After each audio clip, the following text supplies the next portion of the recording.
Are elephants any good at drawing? Yeah, there was that elephant who could paint. Yes. Is that him? Yeah, he's shy. Yeah. Well, actually, that is an elephant with a paintbrush stuck up its nose. There's an art gallery in Thailand that features a permanent display of paintings by elephants, but this is actually about another sense of drawing. Is it pulling along? It is pulling along, exactly right. It's pulling along a chariot. A Roman general's triumph involved his riding in a quadriga. So a quadriga, anybody know what a quadriga is? Four-wheeled chariot, one elephant. OK, so it's 4 creatures pulling a quadriga. So usually it was 4 horses, and they would pull them through a triumphal gate, an archway of some kind. So Pompey the Great's first triumph, 79 BC, he thought, totally going to overshadow everybody. I'm going to have 4 elephants to pull my quadriga to reflect the fact that his victory was in Africa. He got to the gate. What was the problem?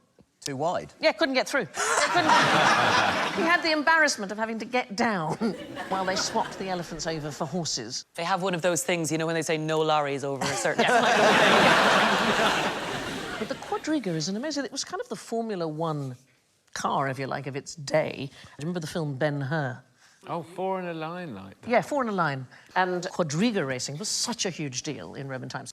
Closest thing to a chariot race these days, there is one famous race that takes place... Actually, it's twice a year. The wheelbarrow.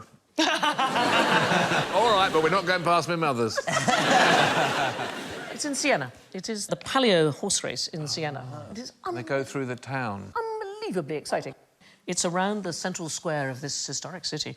And it's very like quadriga racing because it is de rigueur for the riders to hinder each other, to bribe the opponents, pretty much as they please. The whips, they're made of dried, distended bulls' penises. Oh. And they use them not just on the horses, but on each other.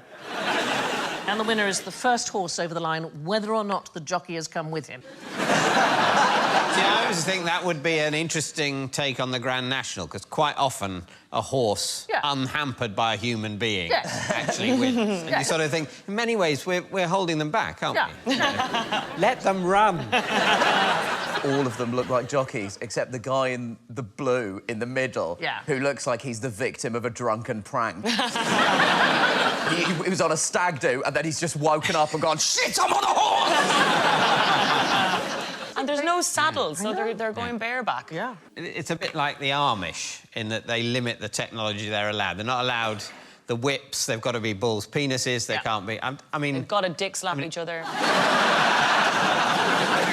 Also, who makes those whips? Do you know what I mean? The cows. The cow. I'm just imagining some old Italian man whittling away at, like, a big knob until he gets it down. Going, well, I do this for a long time, It's my only job. Once a year, I'm important in the town. I make a little dick whips. He's an honest day's leaving. That was my Italian accent. Yes, Thank you for watching. Do remember to subscribe to the QI channel and click here to watch more videos.